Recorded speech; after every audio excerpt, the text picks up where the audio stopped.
तो एपिसोड की स्टार्टिंग में हम देखते हैं कि ओयंग ब्रदर्स वो लोग उन लोगों से डर के भाग रहे होते हैं, जिसके बाद हम उन लोगों को देखते हैं कि वो तीनों उनका पीछा कर रहे थे और पीछा करते हुए वो लोग एक जगह आ जाते हैं जहाँ पे बहुत सारे घर होते हैं। तो फेंग शाओ कहता है कि वो लोग यहाँ पे छुप नहीं सकते, मैं उन्हें हर हाल में ढूंढ कर ही रहूंगा। वो लोग बहुत ही बेवकूफ हैं जो यहाँ पे छुपने की गलती कर रहे हैं।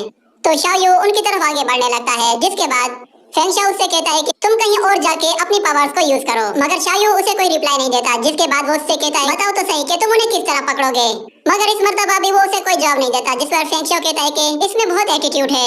तो वो लोग वहाँ से आराम से अंदर आ जाते हैं, जिसके बाद वो लोग देखते हैं कि वहाँ पे बहुत ज्यादा सन्नाटा है और आसपास कोई भी नहीं। तो फेंग शाओ कहता है कि लगता है कि ओयंग ब्रदर्स हमें देखकर बहुत ज्यादा डर गए हैं और वो लोग कहीं छुप के कांप रहे होंगे, इसीलिए वो लोग ना अपना मुंह दिखा रहे हैं, ना ही हमें उनका कोई निशान मिल रहा है। और फिर अचानक से वहाँ पे लाइट्स जलती हैं, जिस पर वो लोग कहते हैं कि ये लाइट्स अचानक से कैसे जल गई। और फिर बहुत सारी लाइट्स जलना शुरू होती हैं और फिर हम देखते हैं कि एक घर से एक बंदा निकलता है जो कि बहुत ही अजीब तरीके से चल रहा था। और देखते ही देखते बहुत सारे लोग अपने अपने घरों से बाहर आ जाते हैं। वो सभी के सभी ज़ॉम्बीज थे और सबके सब उनकी तरफ आ रहे थे, जिन्हें देखकर वो सब लोग बहुत ही हैरान थे कि आखिर ये किस तरह के लोग हैं, क्या ये किसी तरह के घोस्ट हैं।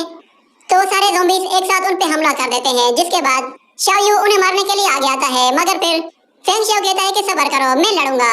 तो शिनलान उनके बीच में से ही निकल के ज़ॉम्बीज की पिटाई करना शुरू कर देती है। और फिर शिनलान उन दोनों से कहती है कि क्या तुम दोनों लड़ना बंद करोगे और ओयंग ब्रदर्स को ढूंढोगे। वो लोग इस जगह के किसी सेंट्रल पॉइंट पे होंगे। मगर फिर कुछ ज़ॉम्बीज उनकी तरफ भी आते हैं, जिसके बाद हम देखते हैं कि फेंग शाओ एक ज़ॉम्बी को पकड़ लेता है। ज़ॉम्बी के मुंह से अजीब तरह की गैस निकल रही होती है, जिस पर फेंग शाओ उसका गला दबाकर तोड़ देता है और फिर उसे जमीन पे दे मारता है। जिसके बाद वो अपने दोस्तों से कहता है कि सब लोग अपनी सांस रोक लो और किसी ऊंची जगह पे चढ़ जाओ। मगर फिर हम देखते हैं कि ऊपर से बहुत सारे लोग आ जाते हैं और उन सबके पास तीर कमान होते हैं। वो सभी के सभी एक साथ उन पे अटैक कर देते हैं। जिसके बाद शाओ यू अपनी एनर्जी का इस्तेमाल करता है, जिससे वो अपने चारों तरफ एक बहुत ही पावरफुल ऑरा बनाता है और वो सारे के सारे तीर वापस से उन लोगों को जाकर लगते हैं। और फिर शाओ यू अपनी सोड निकालकर बहुत ही तेजी से ज़ॉम्बीज की तरफ आता है और एक ही झटके में बहुत सारे ज़ॉम्बीज का काम तमाम कर देता है। वो सारे के सारे ज़ॉम्बीज एक साथ जमीन पे गिरने लगते हैं, जिसके बाद थोड़ी देर के बाद वो लोग फिर से खड़े हो जाते हैं। तो फेंग शाओ उन लोगों से कहता है कि हम लोग इनसे लड़ भी नहीं सकते और इन्हें मार भी नहीं सकते, इसलिए बेहतर यही है कि हम लोग किसी सेफ जगह में छुप जाते हैं। वो लोग एक घर के अंदर चले जाते हैं और उसका दरवाजा अंदर से लॉक कर देते हैं। जिसके बाद फेंग शाओ कहता है कि ये किस तरह की टेक्निक थी। और फिर अचानक से शिनलान को चक्कर आने लगते हैं। जिसके बाद हम शाओ यू को देखते हैं तो वो भी चक्कर के जमीन में गिरने लगता है।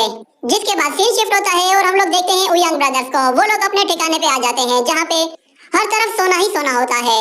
जिसके बाद वो ओयंग ब्रदर्स कहते हैं कि देखते हैं कि वो लोग ज़ॉम्बीज से अपने आप को किस तरह बचाते हैं। ये कहकर वो लोग छत पे आ जाते हैं जहाँ पे एक लड़का पहले से ही बैठा हुआ होता है। उस लड़के का नाम ली है, जिसे देखकर ओयंग ब्रदर्स कहते हैं कि लगता है कि ये हमारा कुछ जाना पहचाना ही कस्टमर है।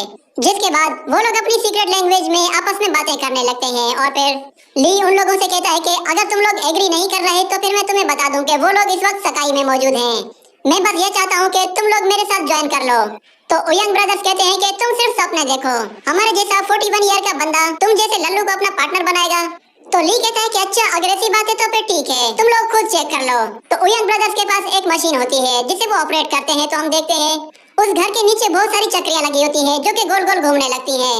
और फिर ओयंग ब्रदर्स ली से कहते हैं कि अगर तुम हमसे झूठ बोल रहे हो तो फिर हम तुम्हें भागने का भी मौका नहीं देंगे। ये कहकर वो लोग एक पतली सी वायर के ऊपर कूद जाते हैं और उसके ऊपर से भागने लगते हैं। जिसके बाद ली मुस्कुराते हुए कहता है कि आज का दिन वाकई में बहुत अच्छा है। तो ओयंग ब्रदर्स उसी जगह आ जाते हैं जहाँ पे फेंग शाओ, शाओ यू और शिनलान बेहोश पड़े हुए थे, जिन्हें देखकर वो लोग उनके पास आते हैं और उनके नाक के पास अपना हाथ रखकर उनकी सांस चेक करते हैं। तो माओ गन शाओ यू को जोर से लात मार के नीचे गिरा देता है। जिसके बाद वो दोनों भाई आपस में बात करने लगते हैं। तो अचानक से फेंग शाओ की आंख खुल जाती है और वो उनके पीछे से खड़ा हो जाता है और उन पे हमला करने ही वाला होता है कि उन्हें पता चल जाता है। तो माओ गन उस पर अपने एल्बो से वार करता है। जिसके बाद युआन उसके प्रेशर पॉइंट पर अटैक करके उसे पीछे धकेल देता है और वो लोग कहते हैं कि ये लड़का कुछ ज्यादा ही गुस्से वाला लग रहा है। मगर फिर फेंग शाओ उन्हें देखकर हंसने लगता है। तो वो दोनों उससे कहते हैं कि तुम हंस क्यों रहे हो। तो फेंग शाओ उन लोगों से कहता है कि मैं जानता हूँ कि तुम लोग मुझे मार नहीं सकते, क्योंकि मुझे मारने के बाद मैं फिर से जिंदा हो जाऊंगा। ये टेक्निक मैंने अपने मास्टर से सीखी है। और वो उन लोगों को उन ज़ॉम्बीज के बारे में बताता है कि जिस तरह वो लोग मरने के बाद भी दोबारा जिंदा थे और अपने दुश्मनों पर अटैक कर रहे थे। अगर उन लोगों ने तुम्हें नोटिस कर लिया तो हो सकता है कि वो तुम पर भी अटैक करें। पता नहीं कौन सा बंदा है जो उन लोगों को कंट्रोल कर रहा है, मगर उसकी टेक्निक बहुत ही लाजवाब है और हो सकता है कि बहुत जल्द हम लोग भी उनकी तरह बन जाएं। तो माओ गन उसे पकड़कर ऊपर उठा लेता है और कहता है कि जिस बंदे की तुम बात कर रहे हो वो इतना भी एक्सपर्ट नहीं है, तुम मर के हमारे काम नहीं आओगे, इसलिए तुम्हें जिंदा रख के ही तुमसे काम करवाएंगे।